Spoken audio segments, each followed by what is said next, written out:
seriously wide curved stringer. It's enormous. It makes the entire guardrail for the whole thing. Tight radius, 20-inch radius.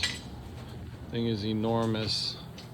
By far the widest radial stringer we've ever made. It's huge. A lot of work. Solid poplar faces. This is good for all the sanding and everything that needs to get done. It's huge.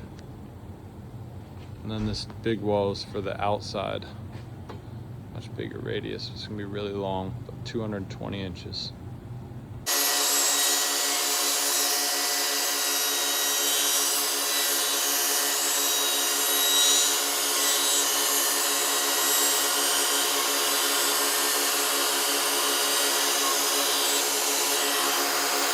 These are giant portions of flat, straight stringer that go with the radius one.